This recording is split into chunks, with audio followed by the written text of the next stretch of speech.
Hello दोस्तों, welcome to another video.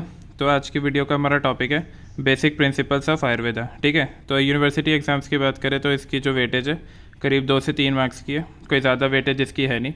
ठीक है, तो चलिए शुरू करते हैं। तो आज का तो इसमें बेसिकली हमें 2 टॉपिक्स पढ़ने हैं। सबसे पहला एक तो दोष धातु मल मूलमी शरीरम, इसके बारे में पूरा जो है बात करेंगे, और दूसरा स्रोतस के बारे में डिस्कस करना है। ठीक है, यही दो एनसीएसएम में गिवन है, तो यही दोनों टॉपिक डिस्कस करेंगे। तो सबसे पहले आता है दोषों का 5 भौतिक संगठन। ठीक है, यानी जो दोष होते हैं हमारे वात पित्त कफ, उसका क्या है 5 भौतिक क्या संगठन है। तो देखो सबसे पहले क्या है, जैसे कि आचार्य चरक ने कहा है कि सभी द्रव्यों का निर्माण 5 भौतिक से होता है। ठीक है, सारे द्रव्य के पंचभूत महाभूत से बने, आकाश वायु अग्नि जल पृथ्वी। ठीक है, तो उसी क्या रहता है, उसी प्रकार दोषों का निर्माण भी 5 भौतिक होता है। तो वात पित्त और कफ, इनका भी निर्माण 5 भौतिक जो है वो बोला गया।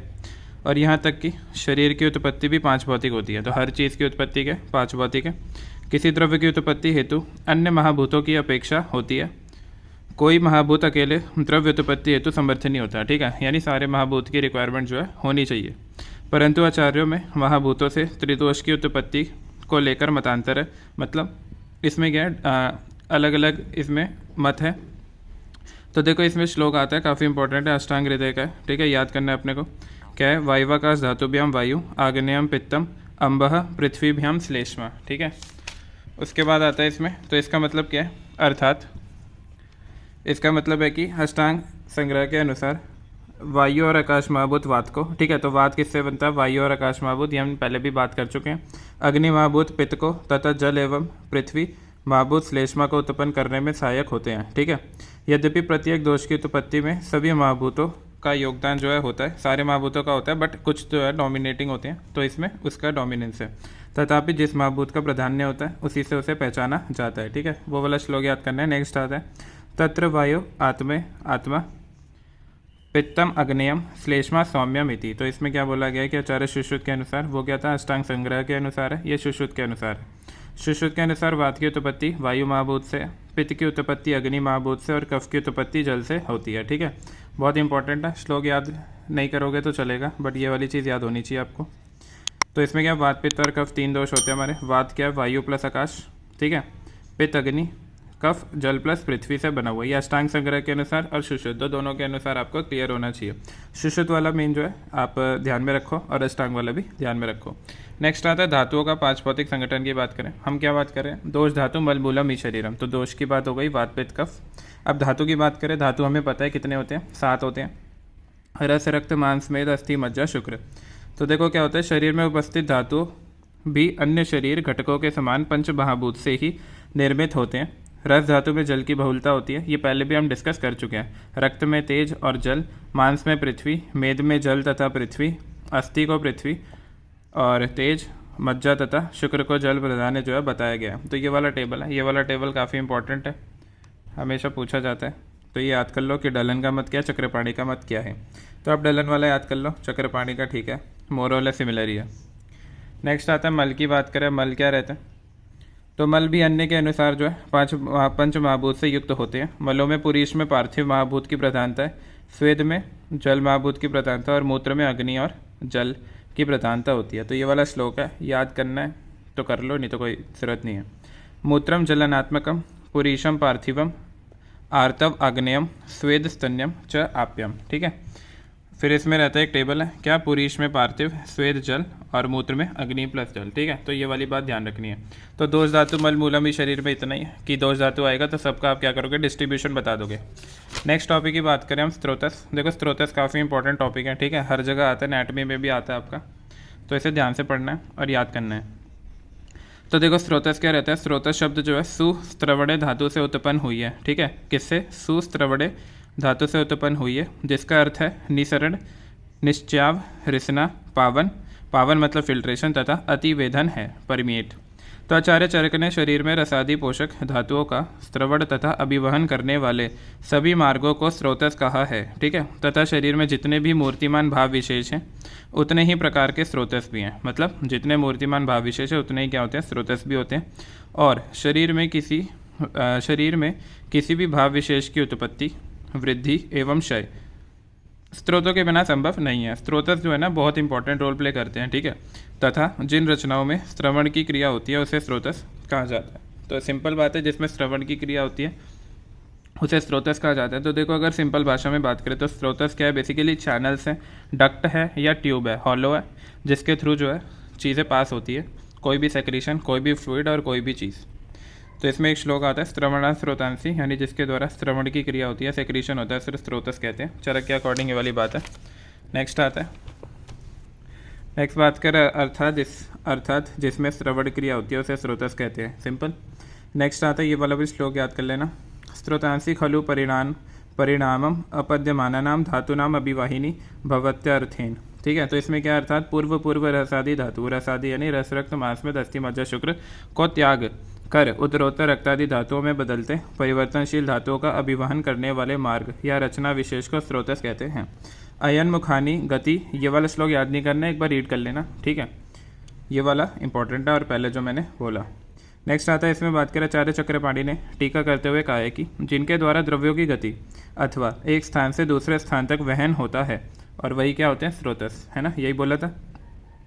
अयन मुख का अर्थ है कि वह रचना जो मल एवं प्रसाद रूप धातुओं के मुख में है, ठीक है, जिसके द्वारा मल व धातु पोषक द्रव्य अंदर आते हैं तथा बाहर जाते हैं, ठीक है, मतलब हॉलो है ना, तो इन और आउट, वे सभी स्रोतों के मार्ग ही होते हैं। क्लियर है।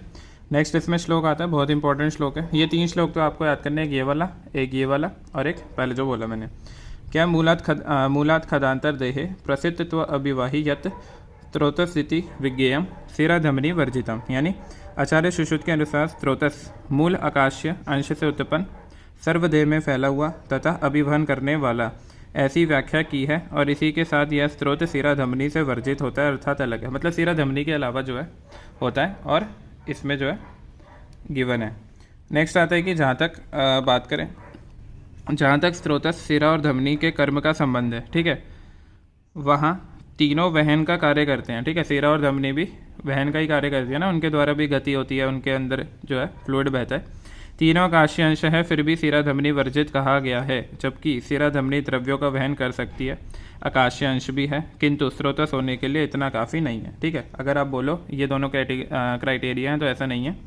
मूर्तिमान शरीर भाव विशेष की उत्पत्ति तथा क्षय, यह भी एक स्रोतस कार्य है, तो ये वाली इंपॉर्टेंट बातें सारी, ठीक है, कि आकाशीय अंश होना चाहिए, उसके द्वारा गति होनी चाहिए, तो इसमें क्या मूर्तिमान शरीर भाव विशेष की उत्पत्ति तथा क्षय करना, ठीक है, ये भी स्रोतस के कार्य है, तो ध्यान में रखना। बिना स्रोतस के कई शरीर भाव न उत्पन्न होता है और न ही क्षय को प्राप्त करता है, ठीक है, अतः केवल वहन के अतिरिक्त नवीन भाव को उत्पन्न करना या उत्पन्न भाव को नष्ट करना, यह क्रिया जिस अवकाश अंश के द्वारा होती है वह स्रोतस है।